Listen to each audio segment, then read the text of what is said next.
आदित्यनाथ उनका गुंडा राज इसलिए चल रहा है क्योंकि वो खुद एक साधु संत है। उनको नहीं पता कि सरकार कैसे चलानी है, वो गुंडों की तरह एक सरकार चला रहे हैं। तो इसलिए हमारे देश की राज्य की ये हालत हो रही है यूपी। क्योंकि जो आज उसका गुर्गा पकड़ा गया है उसने ये बताया है कि उनको पहले से ही खबर मालूम थी। जो जेसीबी मशीन लगाकर जो रास्ता रोका गया, पुलिस को तो पहले ही अंदाजा हो जाना चाहिए था कि हमारे साथ कुछ भी हो सकता है अंदर। और वहां पर AK-47 से हमला किया। इनफैक्ट हमला करने वालों में से एक विकास दुबे खुद शहीद हो जाते हैं। और शहीद करने वाला किसी और धर्म से बड़े किसी और धर्म से है। क्या पता आज शायद खान वो होता तो आज पूरी कौम को आतंकवादी घोषित कर दिया गया होता कि ये कौम आतंकवादी है। इस कौम ने हमारे भारत के जो पुलिस वाले हैं उनको शहीद किया। इस तरह से उसके ऊपर 302 का केस है, उसके ऊपर 307 का केस है। इनफैक्ट उसके ऊपर रेप का भी केस है, बलात्कार के भी केस है। तो उस इंसान के जब हम फोटोज देखते हैं तो दिल दहलता है कि उस इंसान के फोटोज बड़े बड़े नेताओं के साथ हैं। और एक फोटो काफी वायरल है जो यूपी के मुख्यमंत्री योगी आदित्यनाथ के साथ है। बता रही हूँ कि जो IT सेल है वो खुद इन फोटोज को चला के ये कह रहा है कि हमारा हिंदू भाई, हमारा शेर भाई, वो खुद मानता है कि हमारे जो विकास दुबे हैं उन लोगों के विकास दुबे जो है उनका कट्टर हिंदू भाई, शेर भाई। उत्तर प्रदेश में जो मैम घटना हुई है कानपुर को देखते हुए आप मैम क्या कहना चाहेंगे? क्योंकि लगातार उत्तर प्रदेश में आए दिन ऐसी घटनाएं सामने आ जाती हैं जो एक बार देश को फिर से सोचने मजबूर कर देती है कि हमने किसको सत्ता सौंप दिया और हम क्या चाहते थे और क्या देश में हमें देखने को मिलता है। सबसे कानपुर को देखते हुए आप क्या कहना चाहेंगे? कानपुर में जो हुआ है ये विकास दुबे वाला कांड जो हुआ है, पहली बात तो राम राज्य में उस तलाश रहे हम सब राम राज्य को। कहाँ गया वो राम राज्य जिसकी बात हुई थी? गुंडा राज लिया है राम राज्य करके। उसके बाद मतलब ये सोचने वाला है कि उस इंसान के ऊपर 60 केस चल रहे हैं अभी तक। टोटल 60 केस चल रहे हैं। उसके बाद जब उसने वो स्टार्ट किया, मतलब अगर हम पहले की बात करें कि उसकी जो ये हिस्ट्री शीटर उसको माना जाता है, तो हिस्ट्री शीटर आखिर वो बना कैसे, कहाँ से हुआ? तो कहा एक प्रिंट मीडिया में ही छपा था कि उसने अपनी जो माँ की कोख से ही है वो इन सब चीजों से सीख के ही निकला। वो उनके जो पिताजी हैं, जब 1990 में किसी चीज पे उनकी बेइज्जती की गई, दूसरे गुट वालों ने उनकी बेइज्जती की, तो 1990 में उसने बदला लेने के लिए, सिर्फ बेइज्जती का बदला लेने के लिए चौधरी के मतलब एक गांव था, वहां पर चौधरी लोग थे, घुसकर उस गांव में घुसकर उन लोगों को मारा। और जब लोगों को मारा तो उन चौधरियों को, काफी सारे लोगों को मारा उसने। तो वहां पर जब वो पूरा बहुल इलाका जो था वो पंडितों का इलाका था, ब्राह्मण से इलाका था, तो वहां पर उसको जो केस था मतलब उसके खिलाफ किसी ने कुछ बोला नहीं। और उस जगह का जो उस टाइम का जो विधायक था उसने इसके लिए आवाज उठाई और इसको बचा लिया। तो वहां पर क्योंकि वो चौधरी थे उसके वजह से उनको न्याय नहीं मिल पाया और वो केस वहीं का वहीं बंद हो गया। आज 1990 की बात करते हैं 2001 की। 2001 में जब वाजपेयी जी की सरकार थी हमारे देश में, तो यूपी में जो सरकार थी वो राजनाथ सिंह जी की थी। राजनाथ सिंह जो थे वो वहां के मुख्यमंत्री थे। और जब वो मुख्यमंत्री थे वहां पर, तो बीजेपी में ही 2 गुट बने हुए थे, क्योंकि बीजेपी से थे तो बीजेपी में ही 2 गुट बने हुए थे। तो बीजेपी का जो मंत्री था वहां का, वो मंत्री उस टाइम जेल में था और मंत्री को घुसकर विकास दुबे ने जेल में घुसकर मारा था। और दूसरे गुट में मतलब एक तरीके से बीजेपी के दो गुट बने हुए थे, और जो दूसरे गुट में एक महिला नेता थी उसने विकास दुबे को वहां से बचा लिया। उसके खिलाफ ना कोई कार्रवाई हुई ना कोई केस। उसके बाद वहां पर उस केस को वहां पर भी छुपा दिया गया। ऐसे ही हल्के हल्के अगर हम देखें तो 2001 की बात करें या फिर 1990 की बात करें, बदला लेने की, अपने बाप की बेइज्जती का बदला लेने की, तो हम बात करें तो ऐसे उसके ऊपर अभी तक 60 केस ऐसे हैं जो चल रहे हैं जिनके खिलाफ ना कोई कार्रवाई हुई। यूपी में अगर चलिए ठीक है, यूपी में पहली बात अभी तो दिख गया, अभी तो किसी को पता चल गया, हमें भी पता चल गया कि विकास दुबे नाम का कोई है शख्स। उससे पहले ना आप जानते थे, हम जानते थे। कौन जानता था भारत में विकास दुबे नाम का ऐसा कोई शख्स है, उसके ऊपर इतने केस चल रहे हैं। और दूसरी बात, जो विकास दुबे है वो एक ऐसा नाम है जिसका हर पार्टी के साथ संबंध है, चाहे तो वो सपा हो, बसपा हो या बीजेपी हो।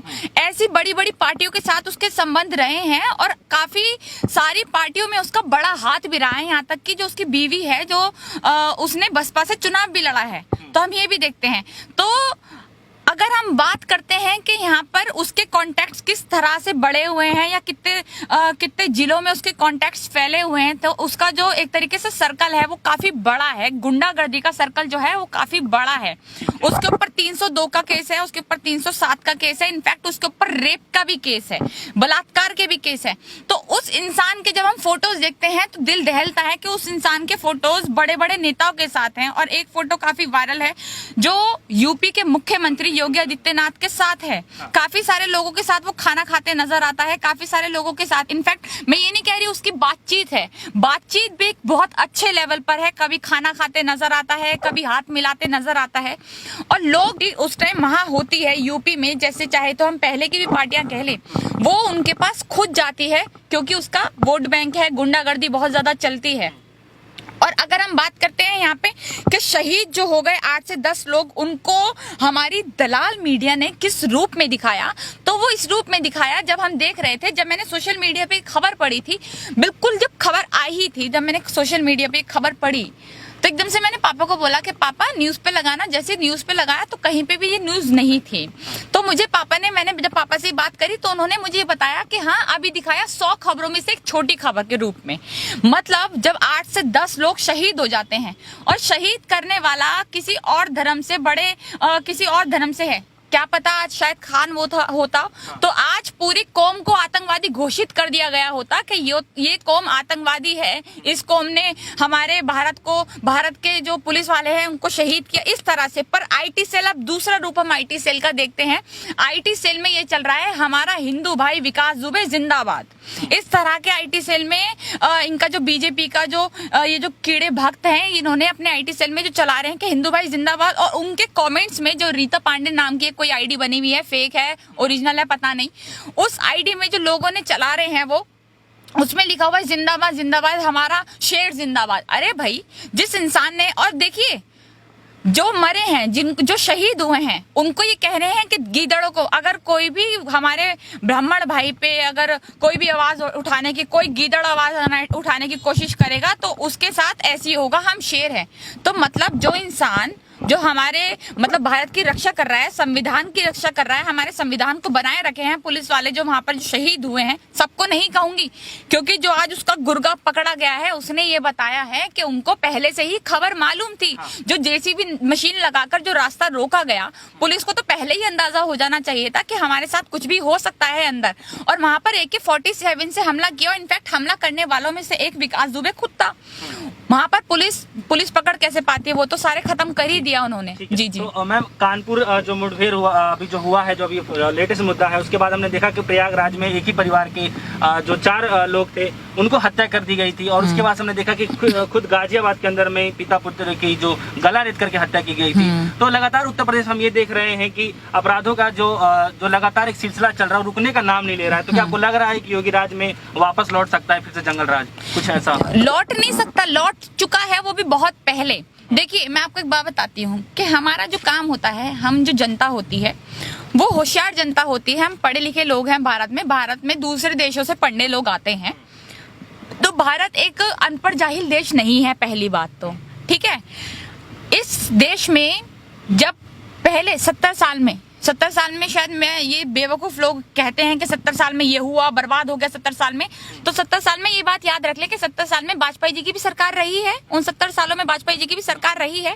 तो या तो ये उनको भी बेवकूफ मानते हैं एक तरीके से, इनके आईटी सेल वाले भक्त, या फिर उनको पता ही नहीं है कि जो सरकारें रही हैं उन्होंने किस तरह से काम किया है, किस तरह से काम नहीं किया। ठीक है ना। 70 सालों पे फिर पीछे ले जाते हैं कि पहले कौन सा सही था जो अब खराब हुआ, पहले भी तो ऐसी हालत थी। तो पहले मैं आपको ये बता दूं कि यूपी में अगर जैसे इस बार जो हमारे, क्योंकि पहली जो सरकारें थी उसमें पढ़े लिखे लोग थे, पढ़े लिखे एक एजुकेटेड लोग थे, एक अच्छे वर्ग से लोग थे जिनको पता था कि हमारे देश में क्या होना है क्या नहीं, किन चीजों पे काम करना है, किन चीजों पे काम नहीं करना। जो एम्स बना वो किस सरकार में बना, जो बड़े बड़े हॉस्पिटल्स बने वो किस सरकार में बने, जो हमारे दिल्ली का नक्शा चेंज हो गया वो किस सरकार में। बहुत से काम ऐसे हुए हैं। मैं कोई किसी पार्टी का फेवर करने नहीं बैठी हूँ यहाँ पे, ना फिर कर रही हूँ, बट बात यह है कि जो सच है वो सच है। बट अगर हम जो जनता है वो एक अनपढ़ को चुनकर मुख्यमंत्री बनाएंगे, एक अनपढ़ को चुनकर प्रधानमंत्री बनाएंगे, तो हमारे देश का ये जो हाल है ये होना बनता ही है, ये हाल होगा ही, बिल्कुल होगा। तो हमारे जो ये यूपी के मुख्यमंत्री जो हैं योगी आदित्यनाथ, उनका गुंडा राज इसलिए चल रहा है क्योंकि वो खुद एक साधु संत है, उनको नहीं पता कि सरकार कैसे चलानी है, वो गुंडों की तरह एक सरकार चला रहे हैं। तो इसलिए हमारे देश की राज्य की ये हालत हो रही है यूपी की। मैम, उत्तर प्रदेश के जो मुख्यमंत्री योगी आदित्यनाथ जी हैं वो ये कह रहे हैं कि जो भी ये हादसा हुआ है उसका बदला पूरी तरीके से लिया जाएगा, और देखने को ये भी मिल रहा है कि जो मकान है विकास दुबे का वो पूरा लगातार ध्वस्त कर दिया गया है, महंगी महंगी जो गाड़ियां हैं वो भी तोड़ दिया गया है।